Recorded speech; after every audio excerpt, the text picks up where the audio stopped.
तीन शब्दों से मिलकर के बना है। व्याकरण की दृष्टि से देखा जाए तो तीन शब्द हैं, सत, चित और आनंद। Face, true and enjoy.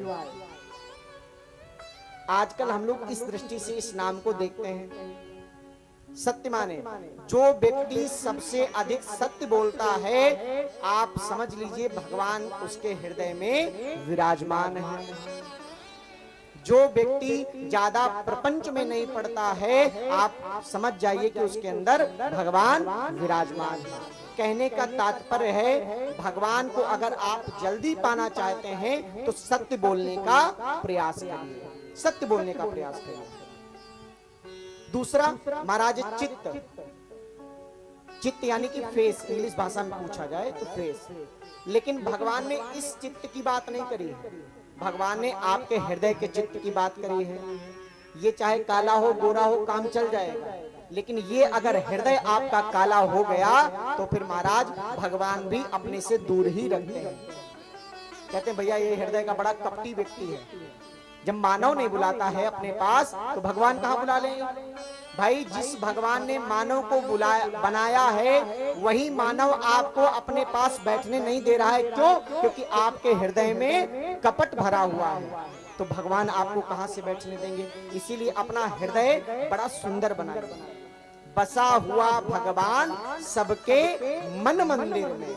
हृदय में प्रभु राम के अलावा किसी को मत विराजमान करिए, किसी, राम मतलब ठाकुर जी के, जिसके प्रति आपकी श्रद्धा हो वो। तो सत्य, चित और आनंद। आजकल लोग नाना प्रकार के, कोई बाइक 140 की स्पीड में चलाने में आनंद प्राप्त करता है। वो कैसा आनंद है? क्षण भर का आनंद है, उसमें आप अपने जीवन को भी गंवा सकते हैं। कोई पिक्चर देखने में आनंद। आजकल लोग 3 घंटे पिक्चर देख करके आए, तो जब बाहर आए तो जरा उनका मुंह देखिए, ऐसा लगता कि अंदर किसी ने बहुत मारा है। पिक्चर अच्छी हुई तो मुंह वैसा, और पिक्चर बेकार हुई तो भी मुंह वैसे। बिल्कुल। कहने का तात्पर्य है, असली आनंद अगर आपको कहीं मिलेगा तो वो बड़े बुजुर्गों के साथ में मिलेगा, या तो हमारे इस पांडाल में आप आएंगे। देखिए ये प्रैक्टिकल है, ये कोई ग्रंथों में नहीं, ये प्रैक्टिकल है। आप जाकर के घर पे देखिएगा। कल आप लोग जाइए, लेकिन कथा के समय में मत जाइएगा। हाँ, पता लगा यहाँ कोई श्रोते ना हो और दूसरे दिन कहें तो पंडित जी आप ही ने तो कहा था पिक्चर देख करके आओ, देखो प्रैक्टिकल करके आओ। हाँ, आजकल लोग प्रैक्टिकल बहुत कर रहे हैं भाई, तो बड़ा सोच समझ के बोलना पड़ता है। तो सुबह वाला शो आप लोग देख करके आइए, और फिर चेहरा अपना शीशे में देखिए क्या बता रहा है। और ये वाला शो तो आप देख ही रहे हैं। ये शो वो शो है जो सारी दुनिया में आपके शो को बढ़ा देगा, चमका देगा। ये चमक, ये दमक, फुलवन की महक। तो असली आनंद अगर आपको प्राप्त करना है तो भगवान की शरण में मिलेगा, माता पिता की शरण में मिलेगा, और बड़े बुजुर्गों के चरण में मिलेगा।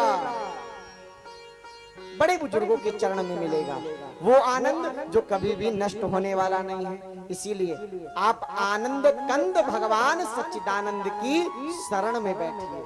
जाकर के चेहरा देखिए, अगर किसी का चेहरा यहाँ से उतरा मिले तो आप जो बताएंगे सो हम स्वीकार करेंगे।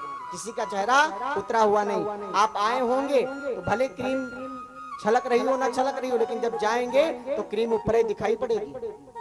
हाँ भाई, क्रीम सब लोग लगा करके बैठते हैं। देखिए वो जो क्रीम लगाते हैं वो कुछ देर तक आपकी सुंदरता को दर्शाता है, लेकिन भगवान जो सुंदरता आपको प्रदान करेंगे वो कहीं भी आप फेल नहीं हो सकते। वो सुंदरता जहां जाओगे वहां आपका सम्मान होगा।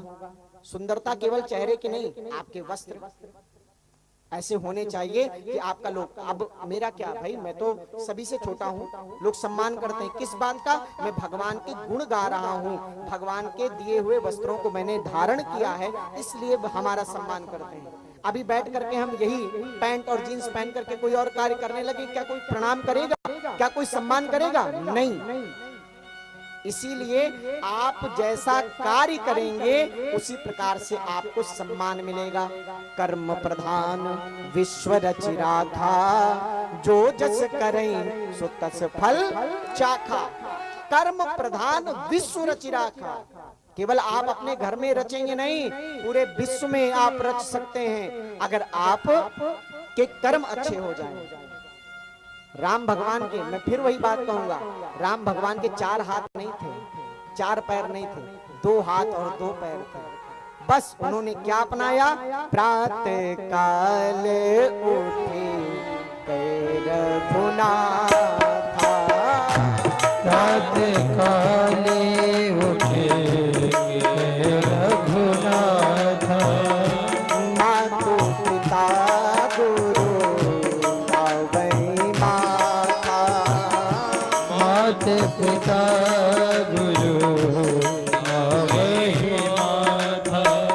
हमारे राम जी का एक नियम था, एक नियम, प्रातः काल सबसे पहले जाकर के चारों माताओं को और अपने पूज्य पिताश्री को प्रणाम करते थे।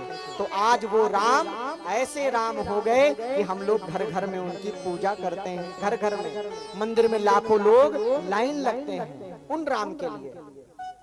आप क्या सोचते हैं आपके लिए कोई लाइन नहीं लग सकता? अरे महाराज लग रहे हैं, लोग लाइन लगते हैं। कई वक्ता ऐसे हैं जिनके पीछे लोग लाइन लगते हैं। आजकल बागेश्वर जी देखिए,